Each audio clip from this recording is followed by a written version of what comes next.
സത്യവിശ്വാസികളുടെ സന്തോഷാവസരങ്ങളെ കുറിച്ച് വിശദീകരിക്കുന്നിടത്ത് പ്രവാചകൻ സല്ലല്ലാഹു അലൈഹി വസല്ലം പലപ്പോഴായി സൂചിപ്പിച്ച ഒന്നാണ് വിശുദ്ധ റമദാനിൻ്റെ ആഗമനം. വിശുദ്ധ റമദാൻ വരുന്നു എന്നറിയുന്നത് സത്യവിശ്വാസികൾക്ക് അവരുടെ മനസ്സിന് കുളിർമയേകുന്ന വലിയൊരു അനുഭൂതിയായി അവർ അനുഭവിക്കുന്ന ഒരു കാര്യമാണ് എന്ന് പ്രവാചകന്മാരുടെയും സ്വഹാബിമാരുടെ ജീവിത ചിട്ടകളെയും കുറിച്ച് പഠിക്കുമ്പോൾ നമുക്ക് മനസ്സിലാക്കാൻ കഴിയും. വിശുദ്ധ റമദാൻ അള്ളാഹുവിൻ്റെ അനുഗ്രഹത്താൽ ഒരിക്കൽ കൂടി സമാഗതമാവുകയാണ്. വളരെ ചുരുങ്ങിയ ദിവസങ്ങൾ, മണിക്കൂറുകൾ മാത്രമേ ആ വിശുദ്ധ റമദാനിൽ പ്രവേശിക്കാൻ ഉള്ളൂ. അതിൽ പ്രവേശിക്കുകയും വലിയ രീതിയിൽ സൽക്കർമ്മങ്ങൾ അനുഷ്ഠിച്ച് നമ്മെ തന്നെ പരിവർത്തിപ്പിക്കുന്ന ഉന്നതമായ നിലയിലേക്ക് നമുക്ക് വളർന്നു വരാനുമുള്ള തൗഫീക്ക് പടച്ചോൻ പ്രദാനം ചെയ്യുമാറാവട്ടെ. കഴിഞ്ഞ റമദാനിൽ നമ്മോടൊപ്പം ഉണ്ടായിരുന്ന പലരും റമദാൻ വരും, അടുത്ത വർഷവും നോമ്പനുഷ്ഠിക്കണമെന്ന് പ്രതീക്ഷിച്ച് കണക്ക് കൂട്ടിയ പലരും ഇന്ന് നമ്മോടൊപ്പമില്ല. അടുത്ത റമദാനിൽ ഒന്നുകൂടെ സജീവമാകണം, ഒന്നുകൂടെ ഇബാദത്തുകളിൽ മുഴുകണം, ഒന്നുകൂടി വിശുദ്ധ ഖുർആൻ പാരായണം ചെയ്യണം, പഠിക്കണമെന്ന് ആഗ്രഹിച്ച പലരും ഉണ്ടാവാം. ഓരോ റമദാനും ഓരോ സന്ദർഭത്തിലും വിശ്വാസികൾക്ക് പുതിയ പുതിയ പരിവർത്തനത്തിന്റെ, പുതിയ പുതിയ നന്മകൾ തേടിയുള്ള യാത്രയുടെ അവസരങ്ങളാണ്. അതുകൊണ്ട് തന്നെ ഒരു റമദാൻ കഴിഞ്ഞാൽ ഇൻഷാ അല്ലാഹ് അടുത്ത റമദാനിൽ അള്ളാഹു ആയുസ് തരികയാണെങ്കിൽ ഇതിലധികം ഞാൻ സൽക്കർമ്മങ്ങൾ, പുണ്യങ്ങൾ നിർവഹിക്കുമെന്ന ഒരു നിയ്യത്ത്, പ്രചോദനം അവനിൽ ഉണ്ടായിക്കൊണ്ടിരിക്കും. സഹാബിമാരുടെ അനുഭവങ്ങൾ വെച്ച് പറയുമ്പോൾ നമുക്ക് മനസ്സിലാക്കാൻ കഴിയുന്നതാണ്. ഒരു റമദാൻ കഴിഞ്ഞ് അടുത്ത 6 മാസക്കാലം ഇക്കഴിഞ്ഞ റമദാനിൽ ഞാൻ നിർവഹിച്ച ഇബാദത്തുകൾ പടച്ചവൻ സ്വീകരിച്ചിരിക്കുമോ എന്ന ഭയവും ആശങ്കയും, ഒരു വേള നല്ല രീതിയിൽ പുണ്യങ്ങൾ ചെയ്തു എന്ന് നിർവൃതി കൊള്ളാനുള്ള, സമാശ്വസിക്കാനുള്ള അവസരവുമായി അവർ ഉപയോഗപ്പെടുത്തും. പിന്നെ വരുന്ന 6 മാസം ഇതാ പുതിയ റമദാൻ വരികയാണല്ലോ, അതിൽ പ്രതീക്ഷ അർപ്പിച്ച് കാതോർത്ത് കാത്തിരിക്കും അവർ. അവരെ സംബന്ധിച്ചിടത്തോളം ജീവിതത്തിന്റെ, വർഷത്തിന്റെ ഒരു സമയം പോലും റമദാന് മറന്നുകൊണ്ടവർ ജീവിച്ചിരുന്നില്ല. റമദാൻ ഒരൊറ്റ മാസമാണ്. അത് വർഷത്തിൽ ഒരിക്കൽ മാത്രം 30 ദിവസം സംഭവിക്കുന്ന ഒരു കാര്യമാണ്. എന്നാൽ അതത്രയും ജീവിതത്തെ മുച്ചൂടും പരിവർത്തിപ്പിക്കാനുള്ള ഒരു അവസരമായി അവർ കണ്ടറിഞ്ഞു. സത്യവിശ്വാസികൾ കണ്ടറിയണം എന്നാണ് നാം തിരിച്ചറിയേണ്ടത്, മനസ്സിലാക്കേണ്ടത്. വിശ്വാസികളെ സംബന്ധിച്ചിടത്തോളം, ഒരുപാട് മനുഷ്യരെ സംബന്ധിച്ചിടത്തോളം സന്തോഷത്തിന്റെ ഒരുപാട് അവസരങ്ങളുണ്ട്, ഒരുപാട് നിമിഷങ്ങളുണ്ട്. പലരും അത് അറിയുന്നവരാണ്. അതിനേക്കാളേറെ എൻ്റെ ഇക്കഴിഞ്ഞ ജീവിതത്തിലെ ഓരോ നിമിഷവും പടച്ചവൻ ഇഷ്ടപ്പെട്ടിട്ടാണോ എന്ന ആശങ്കയിൽ, അതൊക്കെയും ഇനി അങ്ങോട്ട് ആ രീതിയിലുള്ള തകരാറുകളൊന്നും ഉണ്ടാവാത്ത നിലയിൽ മുന്നോട്ട് കൊണ്ടുപോകാനുള്ള ഒരു പ്രതിജ്ഞ, ഒരു നിയ്യത്ത് വിശ്വാസികളിൽ ഉണ്ടാവണം. നോമ്പിന്റെ തലേ ദിവസം വരെ അവന്റെ കർമ്മങ്ങൾ കൊണ്ട് അവൻ ചിലപ്പോൾ നരകാവകാശിയായേക്കാം. അന്ന് അയാൾ മരിച്ചു പോവുകയാണെങ്കിൽ അയാൾ നരകത്തിന്റെ അവകാശിയായേക്കാവുന്ന തിന്മകളുമായി ജീവിച്ച ഒരു മനുഷ്യൻ ഈ ഒരു റമദാനിലേക്ക് പ്രവേശിക്കുന്നതോടുകൂടി അവന്റെ മനസ്സ് മാറി, അവൻ നല്ല നിയത്തോടുകൂടി സുഹൃതങ്ങൾ അനുഷ്ഠിച്ച് പടച്ചവനിൽ പ്രതീക്ഷ അർപ്പിച്ച് ജീവിച്ചാൽ അവന്റെ നരകപ്രവേശം നടക്കാതിരിക്കുകയും അവൻ സ്വർഗാവകാശിയായി തീരാവുന്ന പുണ്യങ്ങൾ നേടിയെടുക്കാൻ കഴിയുകയും ചെയ്യും ഒരൊറ്റ റമദാൻ കൊണ്ട് എന്ന് നാം മനസ്സിലാക്കണം. അത്രമാത്രം പുണ്യങ്ങളാണ് പടച്ചവൻ വിശുദ്ധ റമദാനിൽ നമുക്കായി ഒരുക്കി വെച്ചിരിക്കുന്നത്. നോമ്പടുത്തു വന്നാൽ പ്രവാചകൻ സല്ലല്ലാഹു അലൈഹി വസല്ലമ നോമ്പിന് ആശംസകൾ നേരുമായിരുന്നു, വിശ്വാസികൾക്ക് സന്തോഷ വാർത്ത അറിയിക്കുമായിരുന്നു. അതാക്കും റമദാനു ഷഹറും മുബാറക്കുൻ, അനുഗ്രഹീതമായ മാസമായ റമദാൻ ഇതാ നിങ്ങളുടെ അടുത്ത് വന്നിരിക്കുന്നു. ഫറല്ലാഹു അസ്സ വജല്ല അലൈക്കും സിയാമുഹു, സർവശക്തനായ ദൈവം നിങ്ങൾക്ക്, അള്ളാഹു നിങ്ങൾക്ക് വ്രതാനുഷ്ഠാനം നിർബന്ധമാക്കിയിരിക്കുന്നു. തുഫ്തഹു ഫീഹി അബ്വാബുസ് സമാ, സ്വർഗ്ഗവാതിൽ തുറക്കപ്പെടുന്ന മാസമാകുന്നു അത്. വതുഗ്ലഖു ഫീഹി അബ്വാബുൽ ജഹീം, നരക കവാടങ്ങൾ അടക്കപ്പെടുകയും ചെയ്യും. പിശാചിന്റെ ദേഹേച്ഛയെ നിയന്ത്രിച്ചു കൊണ്ടിരിക്കുന്ന പിശാചിനെ അഥവാ നമ്മുടെ മോശം ചിന്തകളെ കെട്ടി വെച്ച് മാറ്റപ്പെടുകയും ചെയ്യും, അതിനെ കുടുക്കിടുകയും ചെയ്യും. ലില്ലാഹി ഫീഹി ലൈലത്തുൻ ഖൈറും മിൻ അൽഫി ശഹർ. ആ മാസത്തിൽ ഒരു വലിയ രാത്രിയുണ്ട്. ഖൈറും മിൻ അൽഫി ശഹർ, 1000 മാസങ്ങളെക്കാൾ പുണ്യമുള്ള ഒരു രാത്രി ഈ റമദാനിലുണ്ട്. പ്രവാചകൻ സല്ലല്ലാഹു അലൈഹി വസല്ലമ റമദാൻ വരും മുമ്പേ തന്നെ സത്യവിശ്വാസികളുടെ മുമ്പാകെ ഈ സന്തോഷ വാർത്ത അറിയിച്ചു കൊണ്ടേയിരുന്നു എന്നാണ് ചരിത്രത്തിൽ നമുക്ക് കാണാൻ കഴിയുന്നത്. പ്രിയപ്പെട്ടവരെ, സൽക്കർമ്മങ്ങൾ വർദ്ധിപ്പിക്കുക എന്നുള്ളത്, സൽക്കർമ്മങ്ങൾ അനുഷ്ഠിക്കുന്നവരാണ് നാം. സൽക്കർമ്മങ്ങളിൽ വീഴ്ചകളും പോരായ്മകളും ഉണ്ടാവരുത് എന്ന് ആഗ്രഹിക്കുന്നവരാണ് നാം. ആ സൽക്കർമ്മങ്ങൾ വർദ്ധിപ്പിച്ചു കൊള്ളാനുള്ള ഒരു നിയ്യത്ത്, സൽക്കർമ്മങ്ങൾ ഈ റമദാനിൽ ഞാൻ കൂടുതൽ വർദ്ധിപ്പിക്കുമെന്നുള്ള ഒരു നിയ്യത്ത് അവരിൽ ഉണ്ടാകണം. റമദാന് മുമ്പായി തന്നെ അത്തരത്തിലുള്ള നിയ്യത്ത് അവരുണ്ടാകുക എന്നുള്ളത് ഏറ്റവും ശ്രേഷ്ഠകരമാണ് എന്ന് പ്രവാചകൻ സല്ലല്ലാഹു അലൈഹി വസല്ലം പഠിപ്പിച്ചിട്ടുണ്ട്. ഇമാം അഹ്മദ് ബിൻ ഹംബൽ റഹ്മഹുല്ലാഹി പറയുകയാണ്, അദ്ദേഹം തന്റെ മകന് നൽകിയ ഒരു നിർദ്ദേശമാണ്, യാ ബുനയ്യ അൻവൽ ഖൈരി ഫഇന്നക ലാ തസാല ബിഖൈറൻ മാ നവൈതുൽ ഖൈറാ. ഓ എന്റെ പൊന്നുമോനെ, നീ നന്മകൾ ചെയ്യാൻ നിയ്യത്ത് വെക്കണം, നീ നന്മകൾ ചെയ്യാൻ തയ്യാറെടുക്കണം, അതിനായി കരുതണം. അങ്ങനെ ആ നിയ്യത്ത് മനസ്സിലുള്ള കാലം അത്രയും നിനക്ക് നന്മയായിരിക്കും. നിയ്യത്ത് ചെയ്ത് നന്മകൾ ചെയ്യുമെന്ന നിയ്യത്ത് ചെയ്ത് വെറുതെ ഇരിക്കുകയല്ല, അത് പ്രാവർത്തികമാക്കാനുള്ള ആഗ്രഹം കൂടി ഉണ്ടെങ്കിൽ, അതിനായുള്ള പരിശ്രമം കൂടി ഉണ്ടെങ്കിൽ, അത് ചെയ്തുകൊണ്ടിരിക്കുന്നുണ്ടെങ്കിൽ അവന്റെ ജീവിതം മുഴുക്ക പുണ്യങ്ങൾ വാരിക്കൂട്ടാനുള്ള അവസരമായിരിക്കും. മാത്രമല്ല, സ്ഥിരമായി നന്മകൾ നിർവഹിക്കുന്നു, സ്ഥിരമായി പള്ളിയിൽ സുബഹി നമസ്കാരത്തിന് ജമാഅത്തിന് വരുന്നു, സ്ഥിരമായി നേരത്തെ തന്നെ ജുമാ നമസ്കാരത്തിനായി എത്തിച്ചേരുന്നു, സ്ഥിരമായി റമദാനിലെ നോമ്പനുഷ്ഠിക്കുന്നു, സ്ഥിരമായി നമ്മൾ സക്കാത്ത് കൊടുത്തുകൊണ്ടിരിക്കുന്നു. എല്ലാ പുണ്യങ്ങളും നിർവഹിച്ചു കൊണ്ടിരിക്കുന്ന ഒരു വിശ്വാസിയെ സംബന്ധിച്ചിടത്തോളം ചില സാഹചര്യങ്ങൾ പ്രതികൂലമായി വരുമ്പോൾ സുബഹിക്ക് പള്ളിയിൽ പോകാൻ കഴിയാതെ വരും. ചിലപ്പോൾ ആശുപത്രി കിടക്കയിലായിരിക്കും, സുബഹിക്ക് പള്ളിയിൽ വരാൻ കഴിയാതെ വരും. ചിലപ്പോൾ രോഗമോ മറ്റു പ്രതികൂലമായ സാഹചര്യങ്ങളും ഉണ്ടാകുമ്പോൾ റമദാനിൽ നോമ്പനുഷ്ഠിക്കാതെ കഴിയാതെ വന്നേക്കാം. അതുവരെയുള്ള സൽക്കാലങ്ങൾ അത്രയും റമദാനിൽ ഏറ്റവും വിശുദ്ധിയുള്ള മനസ്സോടെ നോമ്പനുഷ്ഠ മനുഷ്യന് ചില സന്ദർഭങ്ങളിൽ, ചില പ്രയാസകരമായ ഘട്ടത്തിൽ അത് നിർവഹിക്കാൻ കഴിയാതെ വന്നേക്കും. അപ്പോ അവനുള്ള ഒരു ആശ്വാസവാക്യത പ്രവാചകൻ സല്ലല്ലാഹു അലൈഹി വസല്ലം അരുളുകയാണ്, ഇദാ മറദൽ അബ്ദു ഔ സാഫറ കതബ ലഹു മിനൽ അമലി മാ കാന യഅമലുഹു വഹുവ സഹീഹുൻ മുഖീമുൻ. സ്ഥിരമായി നന്മകൾ നിർവഹിക്കുന്ന ഒരാൾക്ക് അസുഖം ബാധിക്കുന്നു, അല്ലെങ്കിൽ വേറെ എന്തെങ്കിലും അസൗകര്യങ്ങൾ, യാത്രയിലാവുന്നു, അങ്ങനെ പല അസൗകര്യങ്ങൾ ബാധിക്കുകയോ കാരണം ആ നന്മകൾ ചെയ്യാനായിട്ടില്ലെങ്കിലും അല്ലാഹു അവന്റെ വിശുദ്ധമായ മനസ്സ്, അവന്റെ നിയ്യത്തുള്ള മനസ്സ് കണക്കിലെടുത്തുകൊണ്ട് അവൻ അതിന്റെ പ്രതിഫലം നൽകും. ഇന്നലെ വരെ സുബഹിക്ക് പള്ളിയിലുണ്ടായിരുന്നു, ഇന്ന് വരാൻ കഴിഞ്ഞില്ല, ഇന്ന് അസുഖം അല്ലെങ്കിൽ മറ്റെന്തെങ്കിലും പ്രയാസം, വ്യക്തമായ കാരണം ആ ജമാഅത്തിന് പങ്കെടുക്കാൻ കഴിഞ്ഞില്ലെങ്കിലും അവനാ പുണ്യം നൽകും എന്ന് പ്രവാചകൻ സല്ലല്ലാഹു അലൈഹി വസല്ലം അറിയിച്ചിരിക്കുകയാണ്. അവന്റെ നിയ്യത്താണ്. മനസ്സാണ് പടച്ചവൻ നോക്കുന്നത്, മനസ്സാണ് പടച്ചവൻ നോക്കുന്നത്. അതുകൊണ്ട് തന്നെ നമ്മൾ നന്മകൾ ചെയ്യാനുള്ള തയ്യാറെടുപ്പിലായിരിക്കണം. നോമ്പിനെ കുറിച്ച് നമുക്കറിയാം. ഇൻഷാ അല്ലാഹ് തുടർ ഖുത്ബകളിലും ക്ലാസുകളിലും ഒക്കെ ആയിട്ട് നമുക്കത് വിശദീകരിക്കാം. നോമ്പ് റമദാനിന്റെ മാസത്തിൽ ജമാഅത്ത് നമസ്കാരങ്ങൾ ഒരു ഫർദിന് നമുക്കറിയാം ഒരുപാട് ഇരട്ടി, ഒരു സുന്നത്തിന് ഫർദിന്റെ പ്രതിഫലം, ഫർദിനാണെങ്കിൽ കണക്കില്ലാത്ത പ്രതിഫലം. അങ്ങനെ അള്ളാഹു ഒരുക്കി വെച്ച റമദാൻ മാസത്തിലെ സൽക്കർമ്മങ്ങളിൽ അതിപ്രധാനപ്പെട്ട സൽക്കർമ്മമാണ് ജമാഅത്ത് നമസ്കരിക്കുക.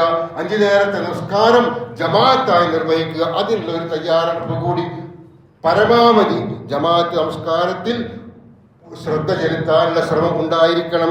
അതുപോലെ കൂടുതൽ സമയം ഒഴിവുപോലെ, ആൾക്കാരുടെ ഒഴിവുപോലെ കൂടുതൽ സമയം വെറുതെ ഉറങ്ങിക്കിടന്നോ, വെറുതെ വീട്ടിലിരുന്നോ, വെറുതെ പലതും ആലോചിച്ചും പലതും നോക്കിയിരുന്നോ ഇല്ലാതെ പള്ളിയിൽ ചെലവഴിക്കുക. ഇഅ്തികാഫിന്റെ നിയ്യത്തോടു കൂടി പള്ളിയിൽ ചെലവഴിച്ചാൽ അതും മഹനീയമായ മഹത്തരമായ പുണ്യമാണ്. പ്രവാചകൻ സല്ലല്ലാഹു അലൈഹി വസല്ലമയും അദ്ദേഹത്തിന്റെ പത്നിമാരും വരെ ഇவ்விധത്തിൽ പള്ളിയിൽ ഇഅ്തികാഫിരുന്നു എന്ന് അനവധി ഹദീസുകളിൽ നമുക്ക് കാണാം. അതുപോലെ ഖുർആൻ, വിശുദ്ധ ഖുർആൻ ഇറങ്ങി എന്നുള്ളതാണ് റമദാന്റെ സവിശേഷത. വിശുദ്ധ ഖുർആൻ മാനവലോകത്തിലെ എക്കാലത്തുമുള്ള ജനങ്ങൾക്ക് മാതൃകയായി അവലംബിക്കാനുള്ള, അവന്റെ ജീവിതം ക്രമപ്പെടുത്താനുള്ള ഒരേ ഒരു പോംവഴിയാണ്. ഏത് കാലഘട്ടമാവട്ടെ, ഇന്ന് നമ്മൾ കാണുന്ന അത്യത്ഭുതകരമായ ഈ പുരോഗമനത്തിന്റെ കാലത്തായിരുന്നാലും ഇനി വരാൻ പോകുന്ന നമ്മുടെ ഭാവനക്കപ്പുറമുള്ള ഒരു കാലത്തെ ജീവിതമായിരുന്നാലും ഒരു മനുഷ്യൻ ഏറ്റവും നല്ലവനായി പടച്ചവന്റെ തൃപ്തി അനുസരിച്ച് ജീവിക്കാൻ അവലംബിക്കേണ്ട ഒരേ ഒരു മാർഗമാണ് വിശുദ്ധ ഖുർആൻ. അത് വലിയൊരു അനുഗ്രഹമാണ്.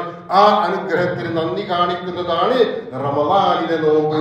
അതുകൊണ്ട് തന്നെ നമ്മൾ റമദാനിൽ നോമ്പനുഷ്ഠിക്കുമ്പോൾ നിശ്ചയമായും ഖുർആൻ പാരായണം ചെയ്യാൻ, ഖുർആൻ പഠിക്കാൻ അതിന് പ്രത്യേകം സമയം കണ്ടെത്തണം. സാധാരണ പോലെ ആവരുത്. കൂടുതൽ ഖുർആൻ പഠിക്കാനും അതിന്റെ അർത്ഥം മനസ്സിലാക്കാനും അത് പാരായണം ചെയ്യാനുമുള്ള മനസ്സ് ഉണ്ടാവണം. അതുപോലെ ദാനധർമ്മം വർദ്ധിപ്പിക്കണം. സക്കാത്ത് മാത്രമല്ല, സക്കാത്ത് ഒരു നിശ്ചയിക്കപ്പെട്ട സംഖ്യയാണ്. അത് നിർബന്ധമായും കൊടുത്തേ തീരൂ. അതെനിക്ക് എടുക്കാൻ അവകാശമേ ഇല്ല. അതിന്റെ നിസാബെത്തിക്കഴിഞ്ഞാൽ അതിനു പുറമെ സദഖയുണ്ട്. സദഖ വലിയ കാര്യമാണ്, വലിയ പുണ്യമുള്ള കാര്യമാണ്. ആ സദഖയും കൊടുത്തുകൊണ്ടേയിരിക്കുക. നമുക്ക് ലഭിക്കുന്നതിനേക്കാളേറെ നമുക്ക് ചെലവഴിക്കാൻ കഴിയുക എന്നുള്ളത് മഹത്തരമായ പുണ്യമാണ്. പ്രവാചകൻ സല്ലല്ലാഹു അലൈഹി വസല്ലമ ചോദിച്ചു വരുന്ന ഒരു മനുഷ്യനെയും വെറും കൈയോടെ വിട്ടിട്ടില്ല. ഉള്ളത് കൊടുത്തിരുന്നു. ഒരാട് മാത്രമായിരുന്ന ഒരു സന്ദർഭത്തിൽ, ഒരാട്ടിൻകുട്ടി മാത്രമായിരുന്ന ഒരു സന്ദർഭത്തിൽ ഒരാൾ പ്രവാചകനോട് സഹായം വർദ്ധിച്ചപ്പോൾ ആ ആട്ടിൻകുട്ടിയെ കൂടി പ്രവാചകൻ നൽകിയതായി ചരിത്രത്തിൽ കാണാം. നൽകുക എന്നുള്ളത് വിശാലമായ മനസ്സിന് മാത്രം നിർവഹിക്കാൻ കഴിയുന്ന ഒരു കാര്യമാണ്. അതുകൊണ്ട് തന്നെയാണ് നമുക്ക് ഏറ്റവും പ്രിയപ്പെട്ട, നമ്മുടെ ആയുസ്സിൽ ഏറ്റവും അധികം സമയം നമ്മൾ ചെലവഴിച്ചുണ്ടാക്കുന്ന ധനം ദാനം ചെയ്യാനുള്ള കൽപ്പന. എനിക്ക് പ്രിയമുണ്ടായിരിക്കെ, എനിക്കിഷ്ടമുണ്ടായിരിക്കെ എന്റെ ആയുസ് മുഴുക്കെ ഞാൻ അധ്വാനിച്ച് വിയർപ്പ് ചോര നീരാക്കി ഉണ്ടാക്കിയ എന്റെ പണം അത് അന്യരുടെ ആവശ്യങ്ങൾക്കായി മനസ്സറിഞ്ഞ് നൽകാൻ കഴിയുന്ന മനസ്സ്, ആ മനസ്സിന്റെ ഉടമകളായിരിക്കണം വിശ്വാസികൾ. അവരെ വിശ്വാസികളാവൂ. അത് റമദാനിൽ കൂടുതൽ വർദ്ധിപ്പിക്കണം. അതുപോലെ നാവിനെ നിയന്ത്രിക്കുക എന്നുള്ളതും വളരെ പ്രധാനപ്പെട്ട കാര്യമാണ്. എന്തും ഏതും വിളിച്ചു പറയുക, എന്തും ഏതും പറഞ്ഞുകൊണ്ടേയിരിക്കുക, എന്തും ഏതും കേട്ടുകൊണ്ടേയിരിക്കുക എന്നുള്ളത് ഒരിക്കലും ഒരു വിശ്വാസിക്ക് ഭൂഷണമല്ല. അവൻ കേൾക്കേണ്ടതുണ്ട്, കേൾക്കാൻ പാടില്ലാത്തതുണ്ട്. അവൻ കാണേണ്ടതുണ്ട്, കാണാൻ പാടില്ലാത്തതുണ്ട്. അവൻ ചിന്തിക്കേണ്ടതുണ്ട്, ചിന്തിക്കാൻ പാടില്ലാത്തതുണ്ട്. നിയന്ത്രണങ്ങളുണ്ട്. അപ്പൊ അതനുസരിച്ചായിരിക്കണം നമ്മുടെ സംസാരം. ആരോടും, ശത്രുവിനോട് പോലും വിട്ടുവീഴ്ച ചെയ്തുകൊണ്ട് നല്ല വിനയത്തോടെ സംസാരിക്കാൻ കഴിയുന്ന മനസ്സ്, ആ മനസ്സിന്റെ ഉടമയായിരിക്കണം സത്യവിശ്വാസി. അവനെ ആ രീതിയിൽ പരിവർത്തിപ്പിക്കുന്ന ഒരു ദൗത്യം കൂടിയാണ് റമദാൻ നിർവഹിച്ചു കൊണ്ടിരിക്കുന്നത്. അതുപോലെ തൗബ വർദ്ധിപ്പിക്കുക.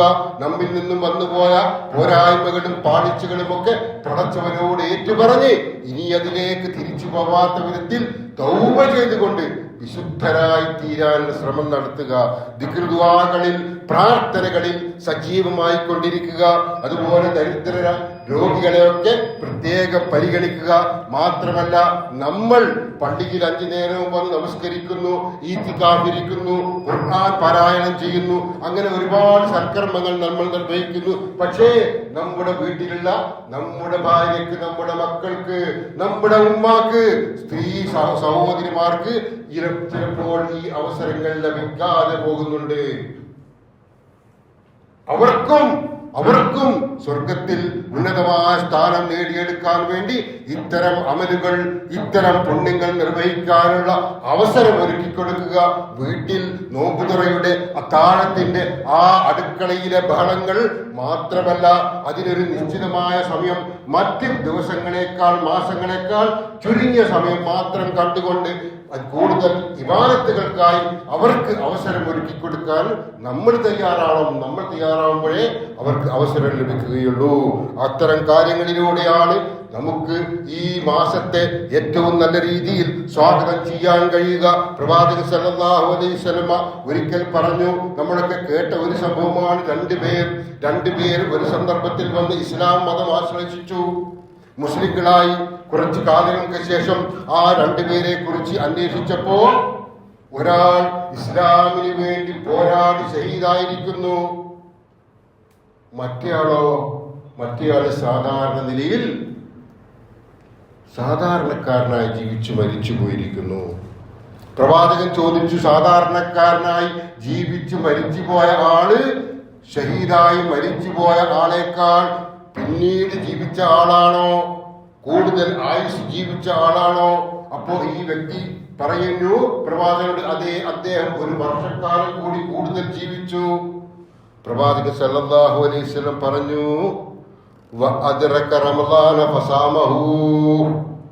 ആ വർഷത്തിൽ ഷഹീദായ മനുഷ്യൻ മരിച്ചു, ഷഹീദായി കഴിഞ്ഞ ശേഷം പിന്നെയും ഒരു വർഷക്കാലം ജീവിക്കുകയും ആ റമദാനിൽ നോമ്പനുഷ്ഠിക്കുകയും ചെയ്തിട്ടുണ്ടെങ്കിൽ നാളെ സ്വർഗത്തിൽ ഷഹീദായ മനുഷ്യനേക്കാൾ മുമ്പേ പ്രവേശനം ലഭിക്കുന്നത് ഒരു വർഷം കൂടി നോമ്പനുഷ്ഠിച്ച ഈ സാധാരണക്കാരനായി ജീവിച്ചു മരിച്ചവനായിരിക്കും.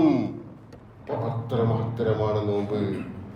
അത്ര മഹത്തരമാണ്. മാത്രമല്ല ഒരൊറ്റ നോമ്പ് അള്ളാഹു സ്വീകരിക്കുകയാണെങ്കിൽ 70 വർഷക്കാലം നമ്മൾ നരകത്തിൽ നിന്ന് അകറ്റപ്പെടും. ഒരൊറ്റ നോമ്പ് സ്വീകരിച്ചാൽ 30 നോമ്പ് 29 നോമ്പ് നമുക്ക് റമദാനിൽ കിട്ടുന്നുണ്ട്. 70 × 29 എത്ര വർഷക്കാലമാണ് അള്ളാഹു നമ്മൾ നരകത്തിൽ നിന്ന് അകറ്റുക, വഴുതു ഒരുപാട് ദൂരത്തേക്കാക്കുക, നരകത്തിൽ നമ്മൾ പ്രവേശിക്കാതിരിക്കത്തക്ക രീതിയിൽ അള്ളാഹു നമ്മെ സംരക്ഷിച്ചു കൊണ്ടിരിക്കും. പ്രവാചകൻ സല്ലല്ലാഹു അലൈഹി വസല്ലം ഒരിക്കൽ സൂചിപ്പിച്ചു, ഇന്ന കതബൽ ഹസനാത വസ്സയ്യിആത സുമ്മ ബയ്യന ദാലിക. അല്ലാഹു നന്മയും തിന്മയും രേഖപ്പെടുത്തിയിരിക്കുന്നു, തീരുമാനിച്ചിരിക്കുന്നു.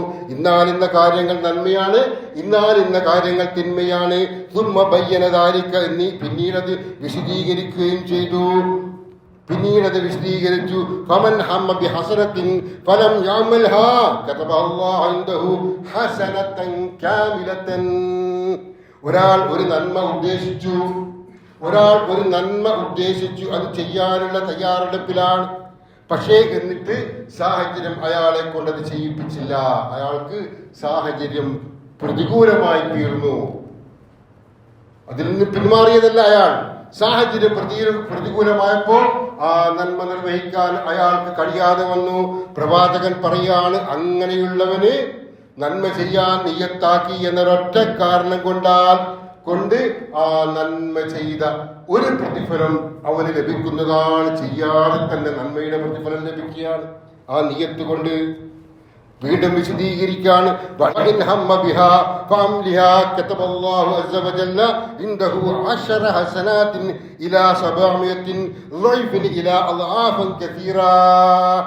ഒരാൾ ഒരു നന്മ ഉദ്ദേശിക്കുകയും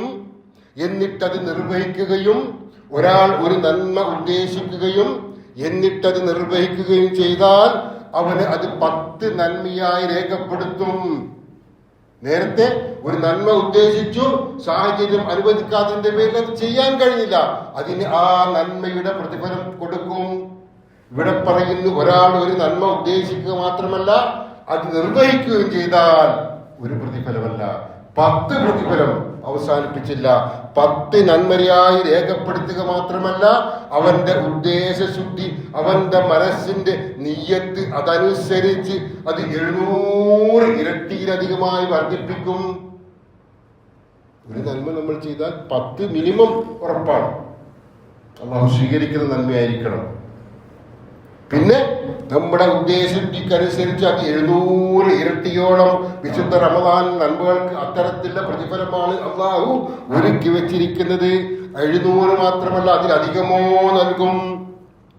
തുടർന്ന് പറയുകയാണ് വഇൻ ഹമ്മ ബിസയ്യിഅതി ഫലം യഅമൽഹാ കതബല്ലാഹു ഇൻദഹു ഹസനതൻ കാമില.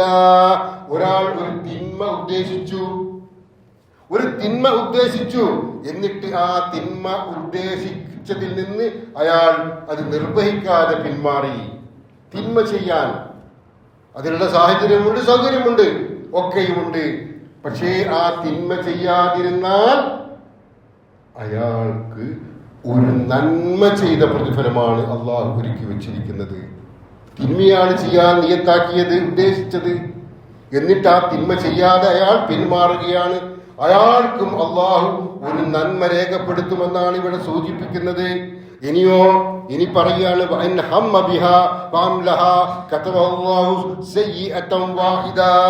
ഒരാൾ ഒരു തിന്മ ഉദ്ദേശിക്കുകയും അത് ചെയ്യുകയും ചെയ്താൽ, ഒരാൾ ഒരു തിന്മ ഉദ്ദേശിക്കുകയും അത് നിർവഹിക്കുകയും ചെയ്താൽ അവന് ഒരു തിന്മ മാത്രമായിട്ടേ രേഖപ്പെടുത്തൂ. ഒരു നന്മ ചെയ്യുമ്പോഴോ, ഒരു നന്മ ചെയ്യുമ്പോൾ 10 നന്മ, അത് ഉദ്ദേശശുദ്ധി അനുസരിച്ച് 700 അതിലധികമോ ആവും. ഇവിടെ ഒരു തിന്മ ചെയ്താൽ ഒരൊറ്റ തിന്മ മാത്രമേ രേഖപ്പെടുത്തൂ. എത്രമാത്രം കാരുണ്യത്തിന്റെ ചെറുകൾ കൊണ്ട് അള്ളാഹു നമ്മെ പൊതിഞ്ഞിരിക്കുകയാണ് പ്രിയപ്പെട്ടവരെ. അതിനേക്കാളേറെ ആ കാരുണ്യം അതിൻ്റെതായ ഏറ്റവും പൂർണ്ണതയോടെ നമുക്ക് അനുഭവിക്കാനും നമുക്ക് ആസ്വദിക്കാനും നമുക്ക് ഉപയോഗപ്പെടുത്താനും അത് നമുക്കായി മാറ്റിയെടുക്കാനുമുള്ള ഒരു അവസരമാണ് റമദാൻ. ഒരവസരമാണ് റമദാൻ. ആ റമദാനിലേക്ക് മനസ്സറിഞ്ഞു പോകാനുള്ള ശ്രമമായിരിക്കണം നമ്മൾ നിർവഹിക്കേണ്ടത്. ലൈസൽ ബിർറ അൻ തുവല്ലൂ വുജൂഹക്കും ഖിബലൽ മശ്രിഖി വൽ മഗ്രിബ്. സൂറത്തുൽ ബഖറയിലെ 177-ാമത്തെ ആയത്തിൽ പറയാണ്, ലൈസൽ ബിർറ അൻ തുവല്ലൂ വുജൂഹക്കും ഖിബലൽ മശ്രിഖി വൽ മഗ്രിബ്. നിങ്ങളുടെ മുഖങ്ങൾ കിഴക്കോട്ടോ പടിഞ്ഞാട്ടോ തിരിയുക എന്നതല്ല പുണ്യം. നമസ്കാരത്തിന് നമ്മൾ ഖിബലക്ക് നേരെ തിരിയണം, അത് പുണ്യമാണ്. ഖിബലക്ക് നേരെ തിരിയാതെ വേറെ ഏതെങ്കിലും ഭാഗത്തേക്കാണ് നോക്കി നമ്മൾ നമസ്കരിക്കുന്നെങ്കിൽ ആ നമസ്കാരം സ്വീകരിക്കൂല. ഒരു രീതി അനുസരിച്ച് ഇബാദത്തുകൾ സ്വീകരിക്കപ്പെടുകയും ചെയ്തെങ്കിൽ മാത്രമേ ഇബാദത്തുകൾ സ്വീകരിക്കപ്പെടൂ. ഇവിടെ ഖുർആൻ പറയുകയാണ്, ലൈസൽ ബിർറ അൻ തുവല്ലൂ വുജൂഹക്കും ഖിബലൽ മശ്രിഖി വൽ മഗ്രിബ്. നിങ്ങൾ കിഴക്കോട്ടോ പടിഞ്ഞാറോട്ടോ തിരിയുക എന്നുള്ളതിലല്ല പുണ്യം. പിന്നെന്താ? മനസ്സകം നിയ്യത്ത് ശുദ്ധമായിരിക്കണം. അമലുകൾ ചെയ്യുമ്പോഴുള്ള നിയ്യത്ത്, കുറെ അമലുകളെ കുറിച്ച് പിന്നീട് വിശദീകരിക്കുന്നുണ്ട്. അമലുകൾ ശുദ്ധമായിരിക്കണം, മനസ്സ് ശുദ്ധമായിരിക്കണം. അവർക്കാണ് അള്ളാഹു അവരെയാണ് പരിഗണിക്കുക. ബലിദാനത്തെ കുറിച്ച് ബലി ഇറക്കുന്നുണ്ട് നമ്മൾ. ബലിപെരുന്നാൾ സമയത്ത് ബലിയിറക്കുന്നത് മഹനീയമായ പുണ്യകർമ്മമാണ്. അതുമായി ബന്ധപ്പെട്ട് ഖുർആൻ സൂചിപ്പിക്കുകയാണ്, ബലിമൃഗത്തിന്റെ രക്തവും മാംസവും അല്ല അല്ലാഹു റബ്ബിന് വേണ്ടത് കേട്ടോ. ലൻ യനാലല്ലാഹ ലുഹൂമുഹാ വലാ ദിമാഉഹാ. ബലിമൃഗത്തിന്റെ മാംസമോ രക്തമോ അല്ലാഹുവിലേക്ക് എത്തുന്നില്ല. വലാകിൻ യനാലുഹു തഖ്വാ മിൻകും. മറിച്ച് നിങ്ങളിൽ നിറയുന്ന നിങ്ങളുടെ മനസ്സകത്തുള്ള തഖ്വയായിരിക്കും അള്ളാഹു പരിഗണിക്കുക. അപ്പൊ തഖ്വയിൽ അധിഷ്ഠിതമായ ഒരു ജീവിതം ഉണ്ടെങ്കിൽ മാത്രമേ നമുക്ക് പടച്ചവന്റെ ഒരു തൃപ്തി ലഭിക്കുകയുള്ളൂ. അപ്പൊ തഖ്വയിലേക്ക് ഏറ്റവും നല്ല രീതിയിൽ ഏറ്റവും സജീവമായിക്കൊണ്ട് ഇറങ്ങാനുള്ള ഒരു അവസരം കൂടി വരികയാണ്. ആ അവസരത്തിലേക്ക് നമുക്ക് പ്രവേശിക്കാൻ അള്ളാഹു തൗഫീഖ് നൽകട്ടെ. അതോടൊപ്പം തന്നെ ആ അവസരത്തെ ഏറ്റവും നല്ല രീതിയിൽ ഉപയോഗപ്പെടുത്താനുള്ള തൗഫീഖും കരുണാനിധിയായ അള്ളാഹു നമുക്ക് നൽകുമാറാവട്ടെ. അഖൂലു ഖൗലി ഹാദാ വസ്തഗ്ഫിറുല്ലാഹ ലി വലക്കും ഫസ്തഗ്ഫിറൂഹു ഇന്നഹു ഹുവൽ ഗഫൂറുർ റഹീം.